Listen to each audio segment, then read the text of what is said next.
જે 12 અંગ શ્રીનાથજી બાબાના એવા જ 12 સ્કંદ શ્રીમદ ભાગવતના. અને આ 12 સ્કંદમાં શ્રીનાથજી બાબા દશવિધ લીલાઓ કરે છે અને એનું અદ્ભુત અને દિવ્ય વર્ણન શ્રીમદ ભાગવતમાં છે. ગઈકાલે મહાત્મ્યની કથામાં આપણે પ્રવેશ કર્યો હતો અને મહાત્મ્યની કથામાં પ્રવેશ કરતા નારદજી અને સનત કુમારોના સંવાદની ચર્ચા આપણે કરી રહ્યા હતા. આ ભાગવતની કથા એવી દિવ્ય છે, એવા એવા દિવ્ય મહાપુરુષોના ચરિત્રો શ્રીમદ ભાગવતમાં છે. આ ભક્તોની કથા છે. ભગવતા પ્રોક્તમ ભાગવતમ, જે ભગવાને કહી એ ભાગવત. ભગવતા ઉદિતમ ભાગવતમ, જે ભગવાન બોલ્યા છે એ શ્રીમદ ભાગવત છે. આપણે ભગવાનની કથા રૂપે ભાગવતજીને સાંભળીએ છીએ, પણ જો ધ્યાનથી અધ્યયન કરો તો એમ લાગે કે ભગવાને ભાગવતમાં ભક્તોની કથા ગાઈ છે અને એનાથી જ ભાગવતની મહત્તા છે. કારણ કે ભગવાન પણ ભક્તોથી ઓળખાય છે. ભગવાન દયાળુ છે, ભગવાન કૃપાળુ છે, એ સમજાવવા માટે પણ કોઈ ને કોઈ ભક્તોનો ચરિત્ર કહેવું પડે.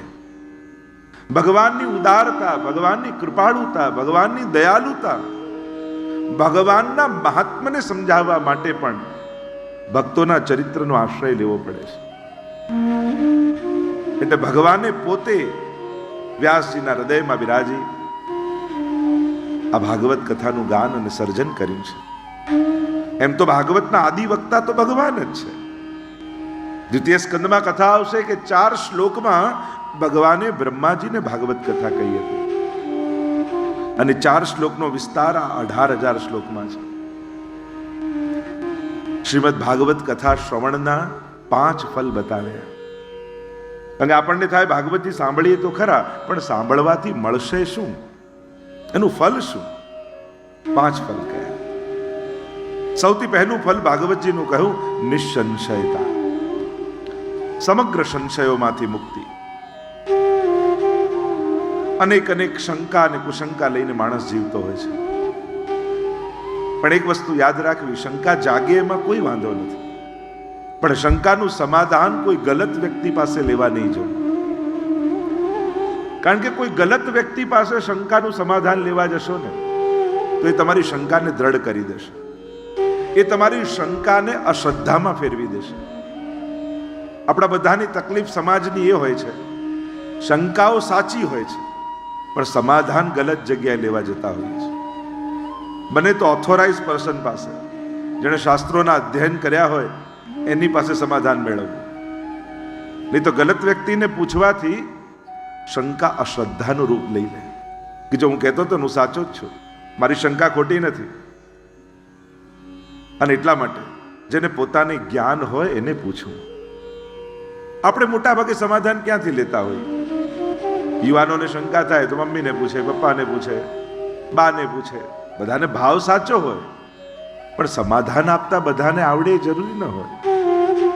એમની પોતાની શ્રદ્ધા સાચી હોય પણ જવાબ ના આપી શકે, એટલે બાળકોને એમ થાય કે જો અમે સાચા છીએ, આ બધું ખોટું છે. પણ જો યોગ્ય વ્યક્તિ પાસે જો સમાધાન લેવામાં આવે તો એ જ શંકા શ્રદ્ધાનું રૂપ લઈ લે, શ્રદ્ધાના રૂપે પરિણમિત થઈ જાય અને શ્રદ્ધા દ્રઢ બની એના આત્માના કલ્યાણનો માર્ગ એને પ્રશસ્ત કરી આપે. અર્જુનને મોહ જાગ્યો, શંકા જાગી, પણ એક ક્ષણ માટે વિચાર કરો, જો એ નિવારણ લેવા માટે ધૃતરાષ્ટ્ર પાસે ગયો હોત તો કેવી ગીતાજી મળી હોત?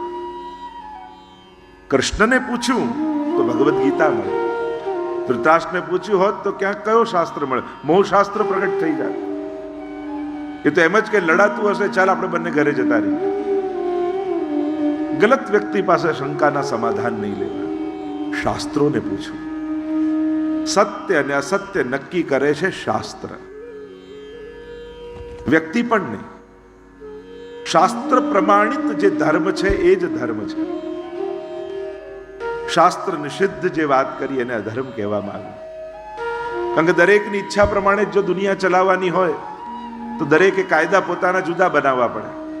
અને દરેકના કાયદા જુદા હોય તો દુનિયા ચાલે. કોઈ કે હું લેફ્ટ સાઈડ ડ્રાઇવિંગ કરીશ, પેલો કે હું શું કરવા માનું તો રાઈટ સાઈડ કરીશ, તો ટ્રાફિક ચાલી ન શકે. ક્યાંક કોઈએ કોઈક કાયદા, કોઈ એક સનાતન નિયમને ફોલો કરવું પડે. અને એટલા માટે ભગવાને આ માનવ જાતિને ઉત્તમ રીતે જીવવા માટે ધર્મશાસ્ત્રોમાં નિયમો આપ્યા છે. ધર્મ એટલે રૂકાવટ નહીં, ધર્મ એટલે વ્યવસ્થા. અને વ્યવસ્થામાં રહીને જ્યારે જીવીએ છે ત્યારે કેવલ આપણા સુખનો વિચાર નથી થતો, એ બીજાના સુખનો વિચાર પણ થાય છે. દરેકને જીવવા માટેની તકો શાસ્ત્રો આપે છે, ધર્મ આપે છે. મનુષ્ય કેવલ પોતાનો વિચાર કરીને જીવે છે, અને દુનિયામાં જ્યારે દરેક વ્યક્તિ કેવલ પોતાનો વિચાર કરીને જીવે તો દુનિયા અસ્ત વ્યસ્ત થઈ જાય છે. અને આવું જ કંઈક દુનિયા સાથે થઈ રહ્યું છે. આપણા બધાની તકલીફ આપણે વ્યસ્ત છીએ એ નથી. લોકો અમે બિઝી છીએ, વ્યસ્ત છીએ એ તકલીફ નથી, આપણે બધા અસ્ત વ્યસ્ત છીએ એ પ્રોબ્લેમ છે.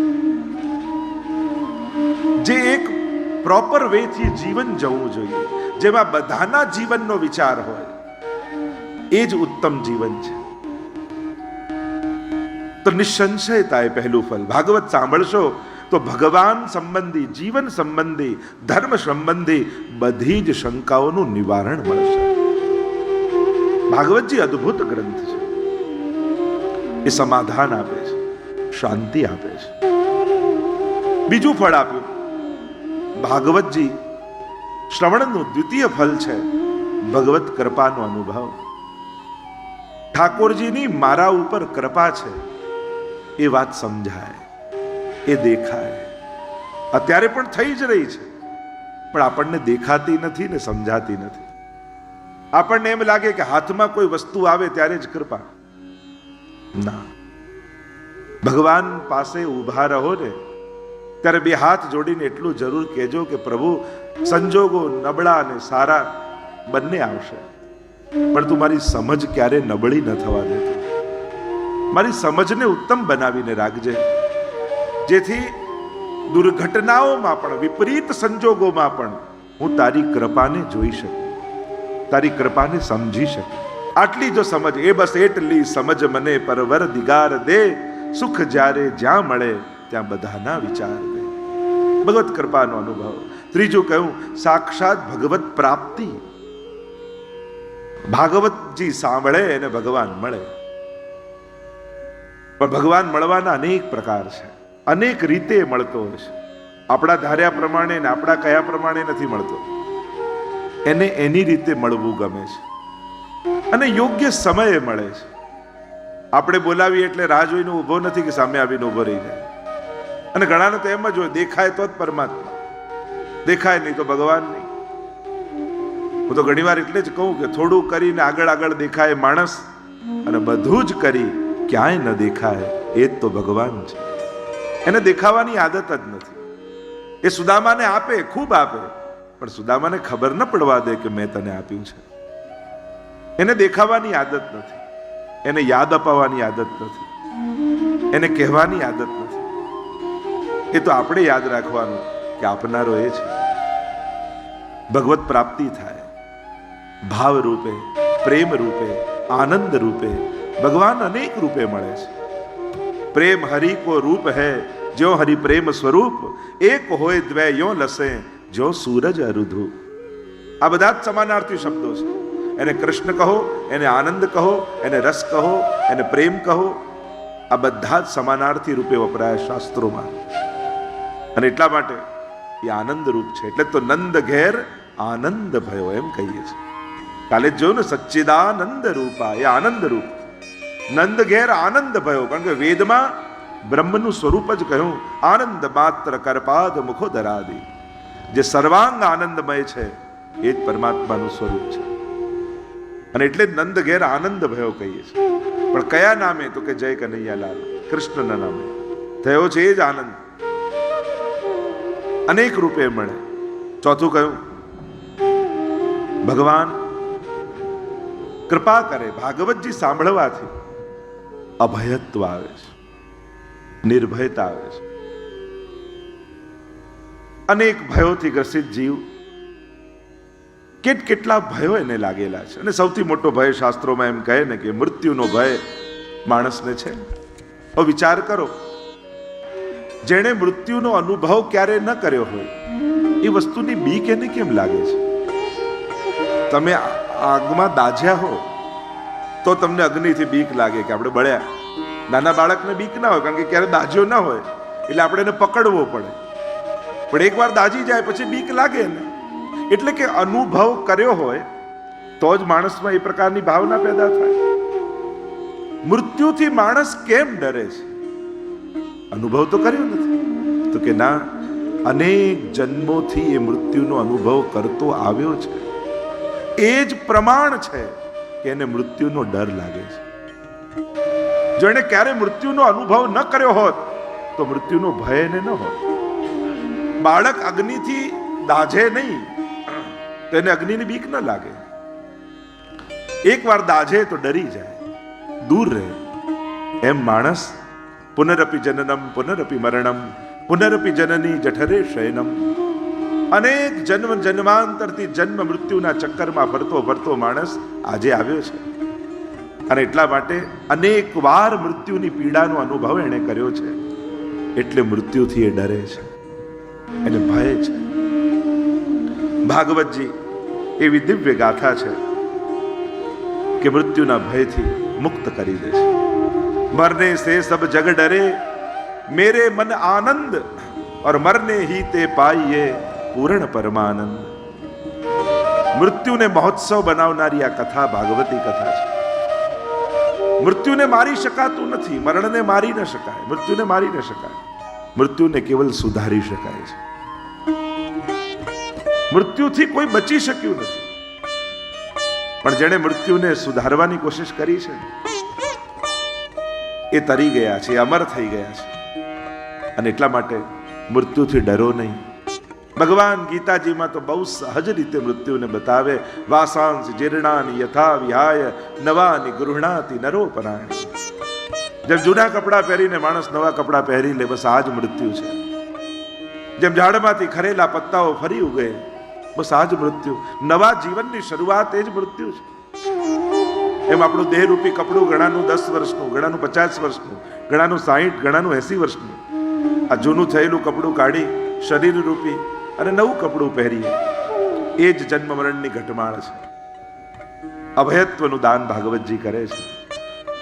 જેણે ભાગવતજીની કથા સાંભળી છે એને મૃત્યુનો ભય રહેતો નથી. એના માટે મૃત્યુ પણ પ્રભુના મિલનની ઘડી હોય છે. કારણ કે આ દેહ છૂટશે તો આ જીવાત્મા પરમાત્માની પ્રાપ્તિ કરશે. પણ ઘણીવાર તકલીફ શું થાય, માણસ મૃત્યુને સુધારવાની ચિંતામાં જીવન સુધારવાનું ભૂલી જાય છે. મારું મરણ સુધરે એ ચિંતામાં જીવન સુધારવાનું ભૂલી જઈએ. જેણે જીવન સુધાર્યું છે એનું જ મૃત્યુ સુધરે છે.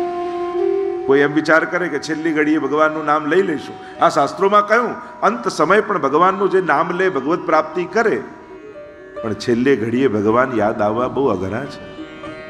એમને સ્મરણ નથી થતું. આખી જિંદગી જેની પ્રેક્ટિસ કરી હોય ને એ જ યાદ આવે. આખું જીવન જે કાર્ય કર્યું હોય એનું સ્મરણ થાય. 5મું ફળ કહ્યું ભગવત પ્રેમ.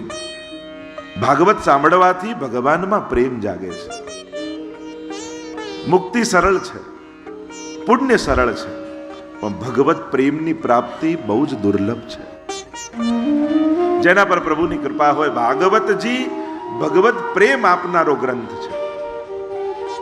ભાગવત સાંભળશો, મારો તો અનુભવ છે. ઘણા દુનિયાભરમાં એવા લોકો જોયા ભગવાનમાં ન માનતા હોય એવા લોકો પણ ભાગવત સાંભળીને પરમ ભક્ત બની જાય છે. ભગવાન પ્રત્યેનો પ્રેમ જાગૃત થઈ જાય છે. એવી આ દિવ્ય ગાથા છે.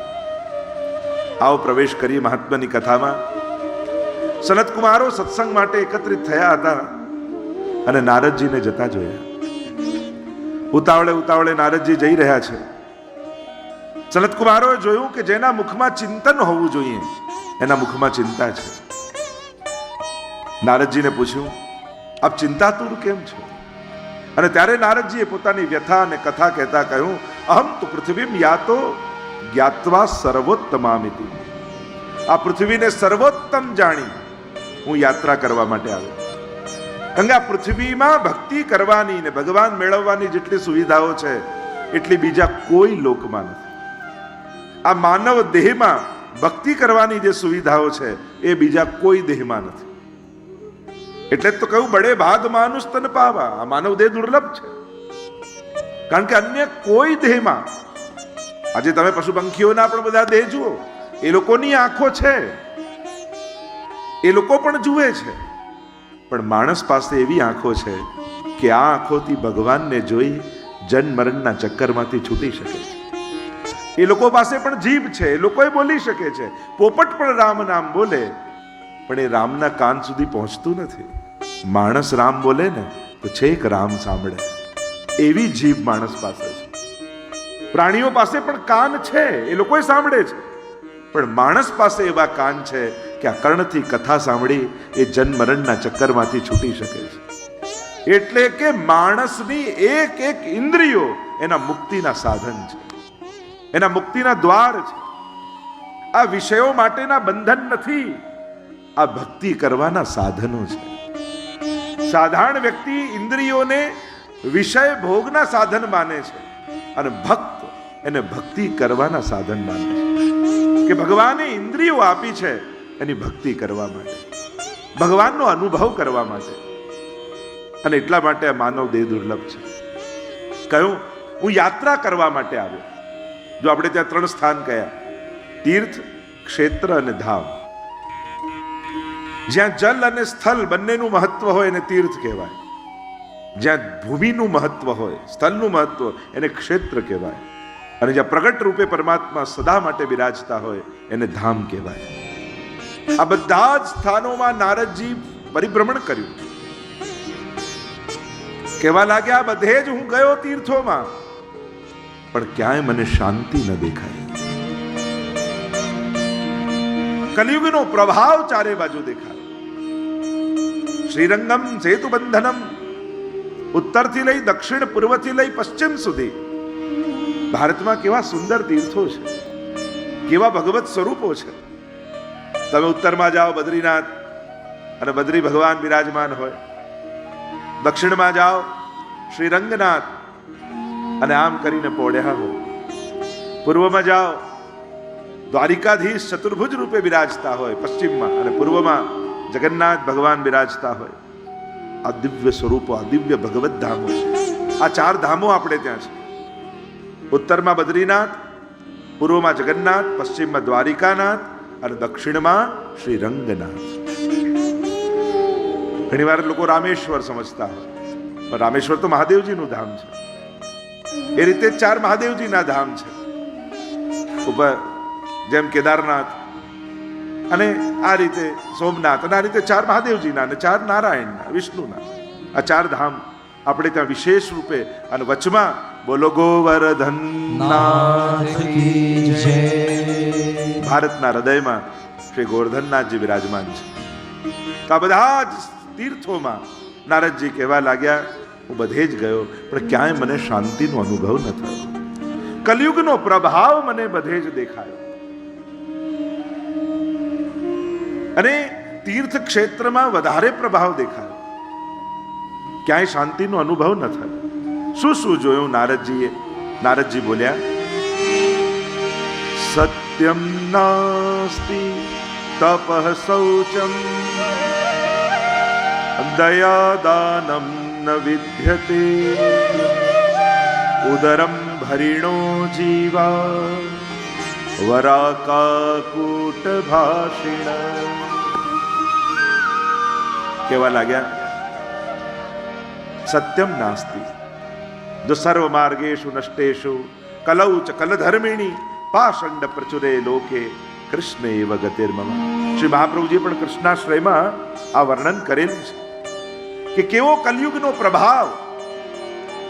સર્વ માર્ગેષુ નષ્ટેષુ, બધા જ માર્ગો જ્યારે સમાપ્ત થતા હોય, કોઈ સાધનોની પવિત્રતા બચી ન હોય, તીર્થોમાં પણ દુષ્ટોએ વાસ કરી લીધા હોય, તો કૃષ્ણ એવ ગતિર્મમ, પછી ભગવાન એ જ કેવલ આપણી ગતિ છે.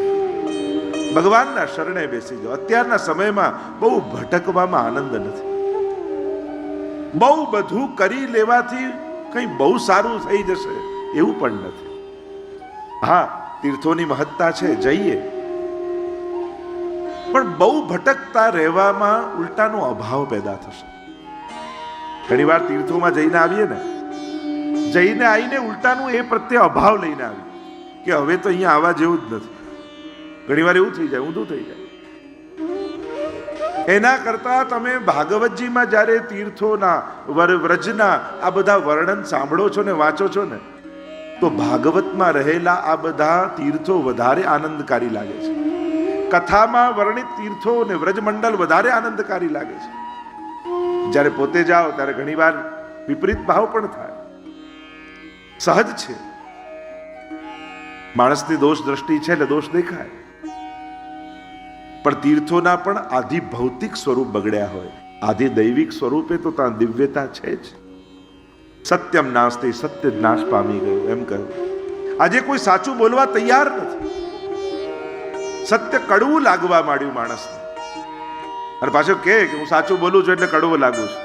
અરે ના, તને સાચું નથી બોલવું, તને કડવું જ બોલવું છે. સત્યનો તો દુરુપયોગ કરે છે. આપણું ઇન્ટેન્શન સત્ય બોલવાનું નથી હોતું, અપમાન કરવાનું હોય છે, કડવું બોલવાનું હોય છે. સત્યના નામનો તો કેવલ દુરુપયોગ કરતા હોઈએ છીએ આપણે. અને સત્ય દોષ દર્શનમાં વાપરીએ છીએ, ગુણ દર્શનમાં ક્યારે નથી વાપરતા. સત્યની શરૂઆત જો ગુણ દર્શનથી કરશો ને, કોઈને એના ગુણ બતાવશો કે તારી અંદર આ બહુ સારો ગુણ છે, તો ક્યારેક દોષ બતાવશો તો એને ગમશે. પણ શરૂઆત જ ખોટી કરશો, શર્ટનું પહેલું બટન ખોટું લાગે ને તો બાકી બધા બટન ખોટા જ લાગે. એમ ઘણીવાર સત્યની શરૂઆત આપણી ખોટી હોય છે. ક્યાં કોને ક્યારે કહેવું એ પણ વિવેક હોવો જોઈએ. સત્યને ખૂણામાં બોલાવી એકલામાં પણ કહી શકાય, પણ આપણને તો 4 જણાની વચ્ચેનું અપમાન કરવું છે, અને સત્યના નામે સત્યના કપડાં પહેરાવીને, અને એટલા માટે સત્યને આપણે કદરૂપ બનાવી દઈએ છીએ. સત્ય સુંદર છે, અને સત્ય કેવલ શબ્દ નથી, સત્ય એ ભાવ છે. કદાચ શબ્દોમાં અસત્ય હોય, પણ જો સત્યનો ભાવ હોય તો બોલાયેલા અસત્ય શબ્દો પણ સત્યનું રૂપ લઈ લેતા હોય છે. તમારી અંદર હૃદયમાં સત્યનો ભાવ હતો, એના કલ્યાણની ભાવના હતી, એના પ્રેમની ભાવના હતી, એના ઉત્થાનની ભાવના હતી. ના, મનમાં જ રાગ દ્વેષ હતો, કેવલ શબ્દોમાં સત્ય હતું એટલે કડવું રહ્યું.